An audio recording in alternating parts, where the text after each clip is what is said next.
Anak firm Liverpool ni pergi buat kecoh dan bergaduh dengan fan Juventus. Punyalah teruk rusuhan tu sampai roboh tembok stadium. Tembok tu dah hempap orang ramai yang menyebabkan 39 orang mati dan lebih kurang 600 orang cedera parah. Kau bayangkan betapa ganasnya budak-budak hooligan ni sampai roboh tembok stadium lah, Anet.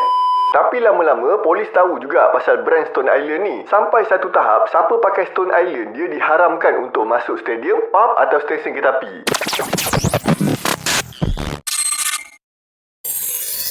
Assalamualaikum dan salam Melaka bersejarah. Alhamdulillah kita dipertemukan sekali lagi dalam video hari ni. Aku tak tahu korang ingat ke tak, dulu aku pernah cerita pasal sejarah bola sepak. Yang mana belum pernah tengok boleh pergi tengok dulu, sebab topik hari ni banyak berkait rapat dengan sejarah bola sepak, iaitu hooliganism atau football hooligan.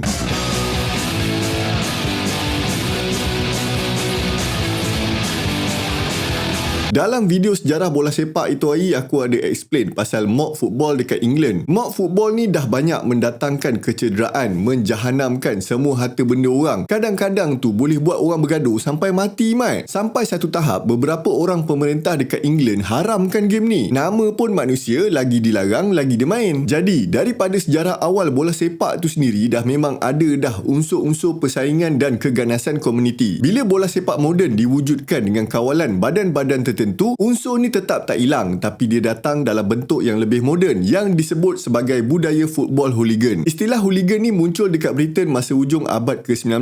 Asalnya hooligan ni bukan untuk bola sepak, tapi terma untuk gambarkan perangai orang muda yang jadi samsing jalanan atau orang yang suka buat kacau dekat bandar-bandar besar dekat England. Dari mana asalnya perkataan ni tak ada satu pun fakta yang tepat, sebab ada banyak gila teori. Kalau ikutkan kamus Merriam-Webster, perkataan hooligan ni start digunakan pada tahun 1894 dan mungkin berasal daripada nama Patrick Hooligan, seorang samsing jalanan bangsa Irish yang selalu buat kacau dekat area Sadak, London. Kamus Oxford pula kata mungkin berasal dari nama keluarga O'Houlihan, keluarga Irish Gaelic. So dari mana asalnya tak dapat nak kesan, tapi maksudnya semua sama, orang yang buat hal. Kalau kita trace balik sejarah hooliganism ni, dia dah start masa hujung abad ke-19, sebab tahun 1880-an bola sepak ni dah menarik perhatian penonton dari golongan working class. Makin lama diorang ni makin fanatik dengan kelab bola sepak masing-masing, sampai diorang sanggup datang stadium semata-mata nak takutkan tim lawan diorang dengan fans lawan diorang. Kes pertama yang selalu disebut sebagai insiden pertama football hooliganism ni berlaku pada tahun 1885 masa Preston North End menang 5-0 lawan Aston Villa dalam friendly match. Penyokong Aston Villa yang tak puas hati dengan keputusan game tu terus pergi serang tim diorang yang main macam sial dengan tim Preston yang kalahkan diorang. Pengadil pun kena beduk sekali, mat. Diorang baling batu, tumbuk muka, tendang sepak terajang, ada tu siap pergi bantai dengan kayu. Pada tahun 1886, penyokong Preston pula pergi serang penyokong Queen's Park dekat satu stesen kereta api. Dekat sinilah titik mula di mana keganasan bola sepak dah mula keluar dari stadium dan merebak ke tempat awam. Tahun 1905, penyokong Preston buat hal lagi bila diorang pergi serang penyokong lawan lepas habis game dengan Blackburn. Yang tak boleh belanya, salah seorang yang kena tangkap tu nenek umur 70 tahun, mat. Dah umur nenek-nenek pun nak hooligan juga. Pada tahun 1909, masa game Glasgow Rangers dengan Celtic, penyokong bola sepak dah buat kacau sampai jadi rusuhan bola sepak yang besar baik dekat Britain dan menyebabkan lebih 100 orang cedera. Cuma masa ni hooligan belum lagi jadi satu subculture. Time tu pun tak adalah dia orang nak pakai Stone Island ke apa ke kan.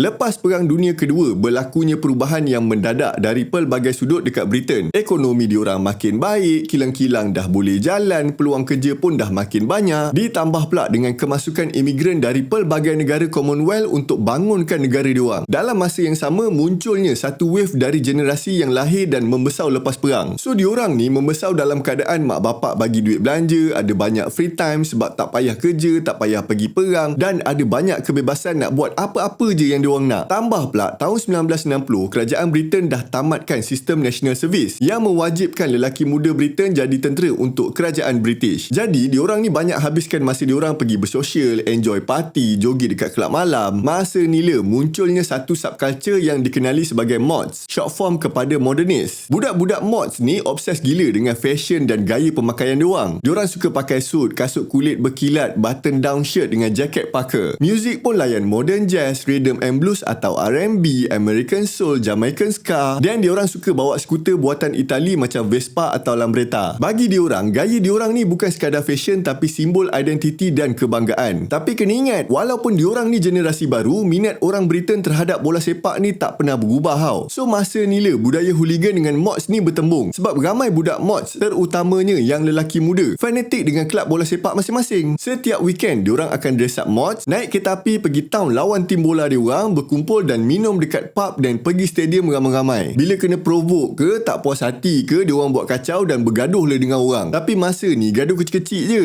Lama-lama bila nampak ada orang gaduh, kadang-kadang tak kenal satu sama lain pun diorang akan join sekali. Disebabkan diorang nampak orang yang pakai style macam diorang ni adalah sekutu diorang. Maka secara tak langsung terbentuknya satu puak penyokong bola sepak yang ada fashion sendiri. Puak ni berkembang sampailah subculture mods ni dah jadi sebahagian daripada identiti hooliganism. Cuma bukan semua budak mods tu hooligan dan ramai budak hooligan time tu dari kalangan budak mods. Sampailah hujung tahun 60-an muncul pula subculture skinhead dekat England. Yang mana belum tengok lagi sejarah skinhead, boleh pergi tengok video aku cerita pasal sejarah skinhead. Bila skinhead muncul, budak-budak hooligan yang dress up mods ni nampak yang fashion skinhead ni bawa image yang lebih strong, lebih maskulin, lebih tahan lasak dan lebih sesuai dengan diorang yang working class ni. Jadi daripada budak mods, majoriti dah berhijrah jadi budak skinhead untuk nampakkan diorang ganas dan menakutkan. Dalam masa yang sama, ramai juga budak skinhead yang join hooliganism sebab nak cari peluang bergaduh dengan orang. Masa ni lah budaya skinhead pula bertembung dengan budaya hooliganism. Jadi dengan fashion skinhead ni, diorang boleh bagi mesej dekat lawan diorang yang diorang ni sentiasa ready nak pertahankan kawasan dan reputasi diorang. Jadi je hal, memang kau siap lah kena tapak dengan kasut boot. So dekat sini aku nak clearkan yang budaya hooligan ni bukan datang dari budak skinhead, tapi gaya skinhead bertahan lama dalam budaya hooligan sampai orang letakkan stigma skinhead ni mesti hooligan. Sebab bila diorang dah jadi skinhead, makin rancak diorang ni bergaduh dengan orang. Mentang-mentang le dah pakai kasut boot, kaki tu gatal le nak tapak orang kan, laknat. Pada tahun 70-an juga, budak-budak hooligan ni dah start bentuk satu organisasi tak rasmi yang disebut sebagai firm. Firm ni lebih fokus kepada kelab bola sepak masing-masing. Contohnya, The Herd adalah kumpulan firm untuk Arsenal, Millwall Bushwhackers untuk Millwall FC, Intercity Firm untuk West Ham, Red Army untuk Manchester United, Soul Crew untuk Cardiff City dan Subway Army untuk Wolverhampton Wanderers. Firm ni pula dah ada satu hierarki sosial tapi tak rasmi ya. Dia lebih pada orang-orang yang dalam kumpulan tu yang ada pengaruh besar untuk set satu meeting atau set satu serangan dekat kumpulan lawan. Cuma gempaknya, firm ni dah ada networking dengan pub, stesen kereta api dan kadang-kadang kontak dengan firm lain yang sebulu dengan diorang untuk gaduh dengan firm yang diorang tak suka. Tapi yang sebulu ni pun tak lama. Tunggulah yang sebulu dengan dia ni kalahkan tim dia. Confirm gaduh punya.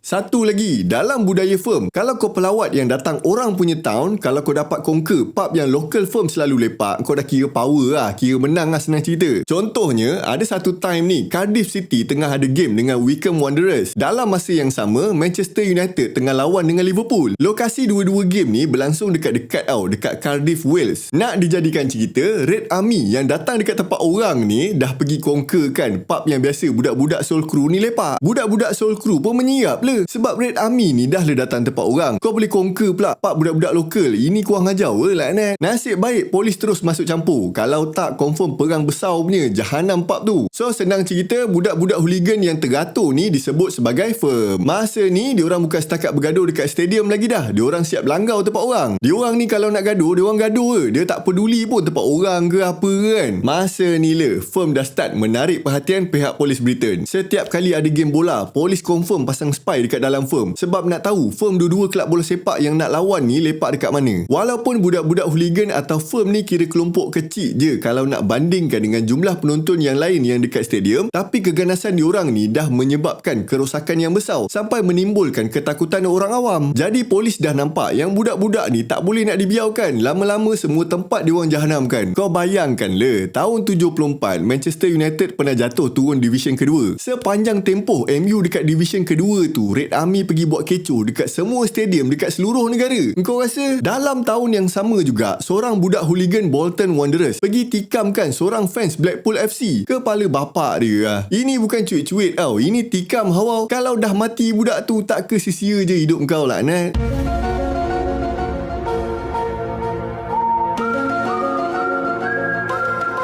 Media British pun dah makin kerap gunakan terma football hooliganism dalam penulisan diorang. Masyarakat pun dah anggap yang budaya hooliganism ni adalah simbol keruntuhan sosial dan jadi ancaman dalam golongan kelas pekerja. Penganjur bola sepak cuba nak hadkan saiz penonton, pisahkan penyokong tuan rumah dengan penyokong pelawat dan pasang pagau. Tapi tak jalan juga. Kau pasang pagau, dia robohkan pagau. Tak dapat gaduh dalam stadium. Kau tunggu kat luar. Memang terbalik stadium tu diorang kerja kan. Okey, yang aku cerita tadi yang dalam negara tau. Ni aku cerita yang luar negara pula. Budak-budak hooligan England ni memang suka pergi tengok European Cup dekat luar negara diorang. Sebab diorang rasa macam pergi satu mission perang besar dekat negara orang.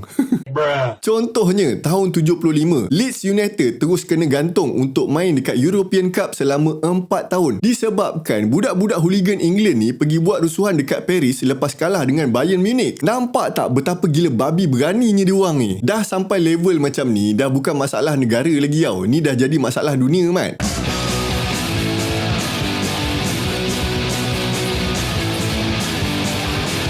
Bila budak-budak hooligan atau firm ni dah selalu buat masalah sampai memalukan negara, masa penghujung 70-an masuk ke awal 80-an, polis dah makin kerap tangkap budak-budak hooligan ni. Engkau belum buat hal lagi pun, pakai je gaya skinhead, confirm kena angkut. Sebab polis anggap engkau budak hooligan. Bila dah kerap now kena tangkap, diorang dah nampak yang gaya skinhead ni menonjol sangat. Masa nila diorang berubah dari skinhead jadi casual. Sebab fashion budak casuals ni tak nampak now kau budak hooligan. Fashion casuals ni nampak lebih smooth, nampak mahal, eksklusif dan tak nampak gangster sangat. Masa nila budak-budak hooligan start guna Stone Island, Sergio Tacchini, Fila, Lacoste, CP Company, LS, Pringle dengan Adidas. Diorang dapat idea fashion casuals ni pun disebabkan pengalaman diorang pergi tengok away game England dekat negara Eropah yang lain. Contohnya, masa diorang pergi Itali, diorang tengok budak-budak Itali ni dress up style gila tau, guna brand-brand lokal Itali. So budak-budak hooligan ni pun pergi beli baju-baju brand Itali. Tapi ada yang mangkau pergi gembat baju-baju tu. Contohnya, masa Euro tahun 1992 dekat Sweden. Lepas England tersingkir dekat peringkat kumpulan, ada ura-ura mengatakan budak-budak hooligan ni pergi rompak butik Genius dekat Copenhagen. Masa ni lah, budak-budak hooligan ni dapat bawa balik banyak baju-baju Stone Island. Bila diorang balik, diorang bawa lah fashion tu dekat England. Kira kau jadi lain daripada yang lain.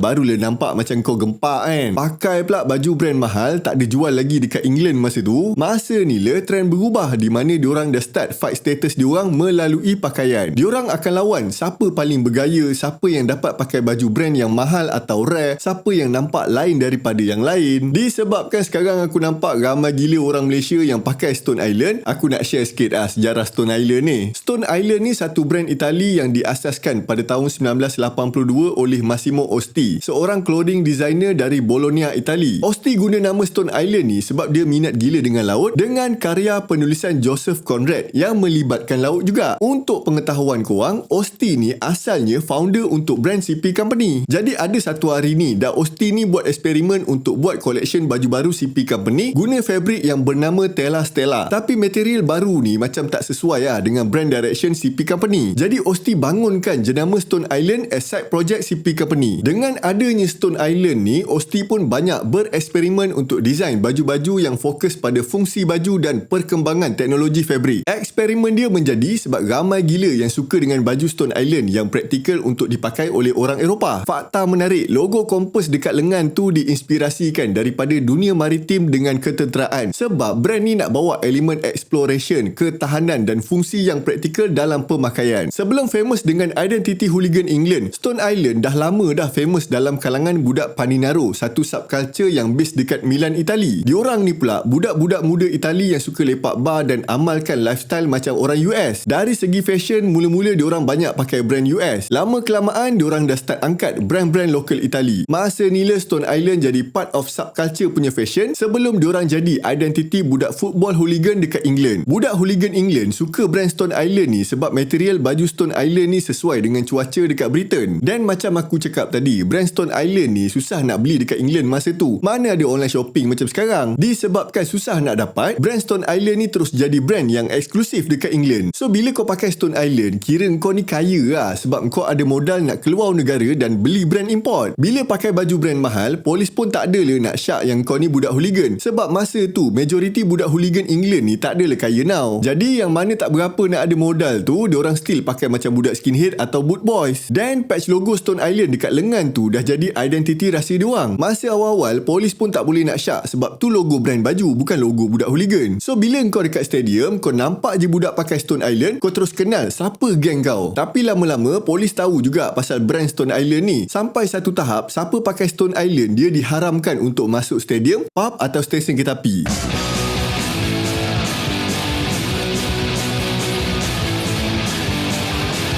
Berbalik pasal budak hooligan, masa tahun 80-an, ramai budak hooligan ni dah terpengaruh dengan kumpulan far-right nationalist macam National Front dengan British Movement. Sama macam budak-budak skinhead yang aku cerita dulu. Kumpulan-kumpulan ni aim budak-budak hooligan sebab budak hooligan ni secara semula jadinya dah bersifat berpuak, patriotik dan agresif dalam mempertahankan kawasan dan maruah diorang. So lagi senang lah kerja diorang, tak payah nak brainwash banyak-banyak now. Disebabkan faktor-faktor ni, tahun 80-an dah jadi tahun peak untuk budak-budak hooligan. Ditambah pula, time tu Britain tengah go through dengan masalah ekonomi dan sosial yang teruk. Nak-nak pula Perdana Menteri UK pada masa tu, Margaret Thatcher, buat dasar ekonomi yang buatkan kadar pengangguran makin meningkat. Lagilah diorang ni menyerap dan nak cari tempat untuk lepaskan kemarahan diorang. Makin banyaklah rusuhan dan pergaduhan yang berlaku. Tak kira lah dalam negara ke dekat negara orang ke, diorang rasa tak puas hati, diorang langgau je. Cuma yang menjadi masalah lepas tu ialah infrastruktur stadium semuanya jahanam, rosak, kotor. Peminat bola sepak biasa pun dah rasa tak selamat nak datang tengok bola dekat stadium. Akhirnya, jumlah penonton bola sepak jatuh mendadak sampai dah kacau ekosistem ekonomi dalam game bola sepak England. Tahun 1985 boleh dikatakan tahun paling teruk dalam sejarah football hooligan dekat England. Contohnya, masa Millwall FC lawan Luton Town pada 13 Mac 1985. Budak-budak Millwall Bushwhackers pergi buat rusuhan sebelum, semasa dan lepas game. Bukan stadium je jahanam, pekan dekat area stadium tu pun terjejas sampai anggota polis pun kena serang. Dalam rusuhan ni 31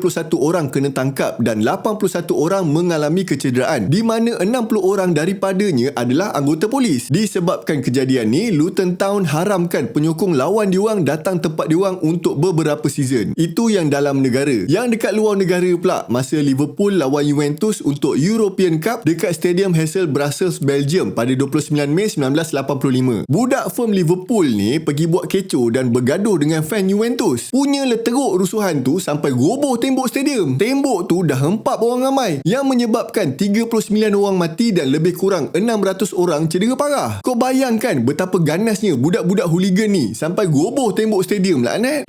Disebabkan peristiwa ni, semua kelab bola sepak dari England kena gantung untuk main dalam semua pertandingan Eropah sampai tahun 1990, kecuali Liverpool kena gantung sampai tahun 91-92 macam tu. Oleh kerana kejadian yang memalukan negara ni, kerajaan Britain dan badan bola sepak negara diorang dah nampak yang isu ni bukan main-main. Orang mati, Mat. Kau gila ke? Kerajaan Britain tubuhkan Popplewell Committee untuk buat kajian keselamatan stadium dan isu keganasan bola sepak. Akhirnya, pada tahun 1986, mahkamah dibenarkan untuk melarang penyokong bola sepak yang disyaki budak hooligan untuk masuk ke dalam stadium melalui Public Order Act 1986 dan Football Spectators Act 1989 pula diwartakan untuk kontrol penyokong bola sepak dan budak-budak hooligan, terutamanya masa game dekat luar negara. Desain stadium dekat England pun berubah secara berperingkat. Lepas siasatan rasmi daripada Lord Justice Taylor lepas berlakunya Hillsborough disaster pada 15 April 1989, masa game Liverpool lawan Nottingham Forest FC yang menyebabkan 97 orang mati. Laporan tu mendapati masalah tu disebabkan desain stadium yang tak praktikal. Start daripada situ, daripada terraces diorang gantikan dengan tempat duduk dan dah ada sistem tiket, dah pasang turnstile gate, dah ramai polis jaga dan pelaksanaan sistem keselamatan yang sangat ketat. Disebabkan perubahan ketara ni, harga tiket pun jadi mahal lah. Jadi ramai penyokong bola sepak, terutamanya budak-budak hooligan, tuduh yang tindakan ni berunsurkan social cleansing dalam sukan bola sepak. Bila harga tiket dah mahal, penyokong bola sepak dari golongan kelas pekerja ni mana mampu nak bayar. Jadi orang-orang kaya je lah yang dapat tengok game bola sepak ni. Disebabkan diorang dah tak mampu nak bergaduh dekat dalam stadium, diorang bergaduh pula dekat luar stadium, dekat pub, dekat lorong-lorong kecil, dekat pekan atau stesen kereta api di mana game tu berlangsung. Kadang-kadang tu diorang terus buat kecoh dekat seluruh bandar di mana game bola tu diadakan.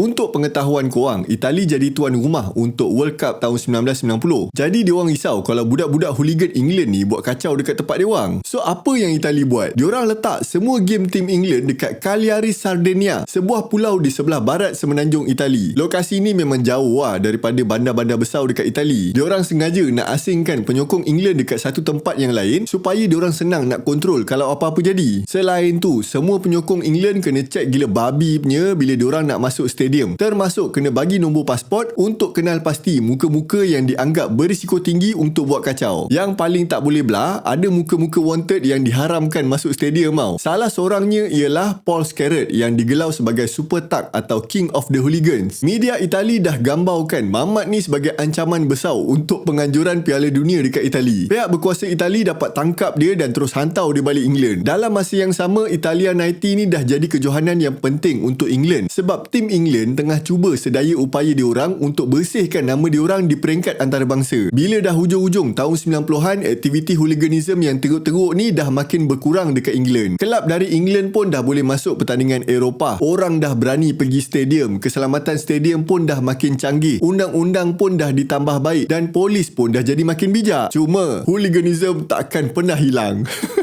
Hooligan England mengganas sekali lagi dekat peringkat antarabangsa masa Euro 2000 dekat Belgium dan Belanda. Masa game England lawan Jerman, hooligan England ni dah buat kecoh dekat pub, bergaduh dekat dataran bandar dan mengusur dekat jalan-jalan utama sekitar Brussels dan Charleroi. Pasukan polis Belgium terpaksa masuk campur untuk kontrol rusuhan budak-budak hooligan England ni. Nak dekat 400 orang ditangkap dan dihantar balik ke England. Disebabkan peristiwa ni, sekali lagi imej England rosak dan menjadi salah satu faktor England hilang hak penganjuran World Cup 2006. Bila masuk fasa awal abad ke-21 ni, aktiviti hooliganism dah berevolusi selari dengan perkembangan zaman. Firm-firm ni dah start gunakan handphone dan internet untuk berkomunikasi sesama diorang. Jadi polis susah nak detect apa rancangan diorang atau dekat mana diorang ni berkumpul. Tambah pula munculnya filem-filem yang romanticize semangat hooliganism ni, macam The Firm, The Football Factory dengan Green Street. Filem-filem ni yang buatkan imej budak hooligan ni jadi famous balik. Bekas budak-budak hooligan pun siap tulis buku untuk kongsikan pengalaman diorang. Jadi, bila digambarkan hooliganism ni sebagai kisah keberanian, brotherhood dan gaya fashion, ramailah generasi baru yang menggerakkan balik aktiviti hooligan ni. Dengan perkembangan teknologi internet, budaya hooligan pun mula tersebar ke luar England dan berkembang dekat pelbagai negara. Contohnya dekat Rusia, dah wujud kumpulan hooligan yang lebih tersusun, teratur dan lagi ganas daripada hooligan dekat England. Masa Euro 2016, berlakunya rusuhan antara hooligan England dengan Rusia dekat Marseille, Perancis. Banyak laporan yang mengatakan hooligan Rusia ni well prepared, bergerak pantas dan serang musuh dengan cara yang tak boleh dijangka. Hooligan Rusia cuba nak tunjukkan yang sekarang ni hooligan diorang lagi kuat dan famous daripada England. Jadi aktiviti hooligan ni bukan jadi masalah England lagi dah. Dia dah jadi masalah dunia. Yang sedihnya, majoriti masyarakat dunia salahkan England sebab jadi punca wujudnya budaya hooligan ni dekat tempat diorang.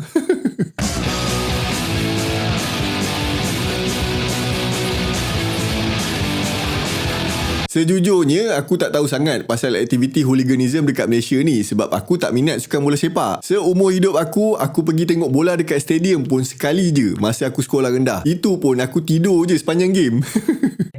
So aku rasa aku bukan orang yang sesuai untuk cerita benda-benda ni sebab aku bukan orang yang dekat dalam scene tu. Tapi aku tahu ada gerakan hooliganism dekat Malaysia ni sebab aku pernah lepak dengan beberapa orang yang memang into hooliganism ni. Itu pun aku tak berapa ambil pot sangat sebab honestly aku memang tak berapa suka dengan aktiviti hooliganism ni. So apa yang aku cerita ni berdasarkan apa yang aku baca dekat internet only. Betul ke tak, korang boleh decide nanti dekat ruangan komen. Berdasarkan apa yang aku baca, dulu tak ada pun semangat hooliganism. Plus kita tak pernah dengar pun perkataan hooliganism ni. Tapi fanaticism, fight between fans, dia provoke dia, vandalism, rusuhan dah memang ada dah dalam sejarah bola sepak Malaysia. Cuma dekat dalam scene Malaysia, benda-benda ni disebabkan semangat kenegerian tu tinggi. Bak kata orang Arab, asabiah tu kuat. Sebab untuk scene Malaysia, game bola antara negeri tu dianggap maruah negeri tau. So penyokong akan fanatik gila dengan tim bola negeri masing-masing, cuma diorang tak ada level nak bentuk firm bagai. Jadinya kalau player macam sial ke, referee berat sebelah ke, opponent main tipu ke, kita akan rasa emosi gila babi lah, sampai tahap boleh jadi rusuhan. Selari dengan perkembangan zaman dan teknologi, unsur hooliganism ni pun sampai dekat Malaysia. Antara puncanya melalui English Premier League. Sebab kita tak boleh nafikan yang majoriti rakyat Malaysia ni membesar dengan budaya kelab bola sepak England. Tak kira lelaki ke perempuan, korang mesti ada satu kelab England yang korang fanatik gila kan. Aku pernah tengok dua orang member aku gaduh mulut macam nak mati disebabkan seorang Arsenal, seorang Manchester United. Apa punya perangai lah sial. Disebabkan kita membesar dengan EPL, elemen macam chance, scarf or muffler thing, away day, terrace culture termasuk hooliganism masuk ke dalam budaya bola sepak Malaysia. Tambah pula dengan kemunculan filem-filem yang angkat elemen hooliganism yang aku cerita tadi tu. So filem-filem ni dah bagi gambaran atau imajinasi kepada budak muda Malaysia tentang semangat hooliganism dalam bola sepak. Satu lagi faktor disebabkan trend subculture yang kuat dalam Malaysia pada satu masa dulu. Duluan kita ada budak skinhead, oi, punk, gothic, emo, shuffle and so on lah. Macam aku cerita tadi, dekat England, some of skinheads involved dengan aktiviti hooliganism. So, maybe Malaysian skinhead cuba follow apa yang England skinhead buat in order to be a true skinhead. Maybe lah kan. Last kali yang aku nampak disebabkan internet dan social media. Platform-platform ni yang menyebabkan budak-budak muda Malaysia senang dapat akses dengan budaya hooligan, casual dengan yang lain-lain lah. Cuma, harus aku ingatkan ada beza tau di antara hooligan dengan ultras. Nampak macam sama tapi sebenarnya ada beza dari segi falsafahnya. Hooligan ni macam yang aku ceritakan panjang lebar tadi, aktiviti diorang lebih pada keganasan lah. Ultras ni pula budaya penyokong kuat bola sepak yang fokus pada sokongan diorang kepada tim diorang dekat dalam stadium terutamanya. So, aktiviti macam chant, drum, tifo, scarf, away support, kevak identity dan lain-lain ni banyak berkait dengan budak ultras. Diorang ni yang menjadi simbol komuniti, maruah negeri atau kelab, kesetiaan dan sebagainya. Diorang ni masih ikut law dan tak melibatkan sebarang aktiviti keganasan. Tapi realitinya, wallahualam. Kadang-kadang kalau dah kena provok kau confirm bertumbuknya. Dan boleh jadi juga ada segelintir budak ultras yang mangkau pergi involve dengan aktiviti hooliganism. So mungkin sebab tu kot orang susah nak bezakan yang mana hooligan yang mana ultras kan. Berbalik pada aktiviti keganasan bola sepak, penat betul ini. Salah satu insiden yang famous dekat Malaysia pada tahun 2014 masa Malaysia fight dengan Vietnam untuk AFF Suzuki Cup 2014 dekat Stadium Shah Alam. Lepas Malaysia kalah 1-2, ada penyokong Malaysia pergi serang kawasan penyokong Vietnam. Menteri KBS masa tu, KJ, marah gila dengan tindakan tu dan terpaksa minta maaf dekat penyokong Vietnam. Tahun 2015 pun jadi lagi masa semi-final FA Cup di antara Terengganu dengan Lions 12 dari Singapura. Penyokong Terengganu mengamuk dengan supporters Lions 12 sampai diorang stuck selama 5 jam dekat Stadium Sultan Mizan Zainal Abidin. Aku rasa aku ingat pasal kes ni. Tapi macam biasalah, aku tak ambil pot sangat. Cuma berdasarkan bacaan aku, katanya diorang menyirap gila dengan keputusan referee. So siapa yang tahu atau ada pada masa tu maybe boleh share dekat ruangan komen. Dan ada satu lagi insiden yang berlaku pada tahun 2015 juga yang menyebabkan perkembangan bola sepak Malaysia jadi terjejas. Masa game kelayakan Piala Dunia di antara Malaysia dengan Arab Saudi dekat Stadium Shah Alam, masa minit ke-87, game terpaksa dihentikan sebab ada orang pergi baling suar dengan bunga api dekat dalam padang. Disebabkan tindakan bodoh ni, FIFA jatuhkan hukuman dekat FAM, di mana salah satunya FAM kena denda sebanyak 40,000 Swiss franc. So isu hooliganism Malaysia ni bukan sekadar isu dalaman lagi dah, tapi dah menjejaskan reputasi bola sepak negara di peringkat antarabangsa, sama macam England kena dulu. Tambah pula sekarang zaman social media, tindakan-tindakan macam ni boleh cepat viral. Bola sepak pula kan, satu dunia lah tengok. Dan aku teringat juga satu peristiwa yang terjadi dekat salah seorang kenalan aku yang aku sifatkan sebagai digital hooliganism. Diorang boleh bergaduh gila babi punya dekat social media, daripada dekat komen provok-provok orang sampai le DM nak jumpa open table bye. Untuk aku rasa macam benda ni bodoh lah kan. Apa benda siang nak gaduh pasal bola. Tapi untuk diorang yang fanatik ni, benda ni bahaya lah. Kan takut jadi benda yang tak sepatutnya pula kan. Tadi aku cerita yang berlaku dekat stadium kan. Baru-baru ni kalau tak silap aku pada tahun 2024 ada gaduh besar kan dekat LRT Bandar Tasik Selatan lepas game Malaysia-Singapura untuk Piala AMEX kalau tak silap aku lah. Jadi dekat sini aku nampak isu hooliganism dekat Malaysia ni makin rancak dan berani sekarang ni. Cuma tak seganas hooliganism dekat England. Cuma aku nak bagi nasihat sikit sikit lah. Yang pertamanya, janganlah merosakkan imej negara sebab sukan bola sepak ni antara sukan yang kuat dekat Malaysia ni. Tapi yang paling penting, janganlah rosakkan sukan yang korang minat ni. Kang undang-undang dah ketat, orang dah tak datang tengok, kena tangkap apa semua, korang juga yang kena terbias. Orang-orang yang macam aku ni tak ada rasa apa-apa pun kalau bola sepak ni tak ada. So janganlah rosakkan minat korang sendiri. Jadi begitulah sikit lebih kurang sejarah hooliganism secara ringkas. Aku tak tahulah korang faham ke tak sebenarnya, sebab kalau ikutkan bahan yang aku dapat ni panjang nak mampus mat. Memang taklah aku nak cerita panjang-panjang kan, tak kuasa aku. Jadi aku cuba ringkaskan seringkas-ringkas yang boleh. Janji timeline dengan benda-benda penting ni aku dah cerita. Kalau korang nak tahu lagi mendalam atau nak kenal tokoh-tokoh hooligan England atau dekat tempat-tempat lain, korang pergilah baca sendiri. Macam biasa lah, kalau korang ada benda nak cakap, korang tulis je dekat ruangan komen. Lepas tu aku nak minta maaf kalau bahasa aku kasar now atau ada kesalahan fakta ke dekat mana-mana. So kita jumpa lagi dalam next video. Assalamualaikum dan salam Melaka bersejarah.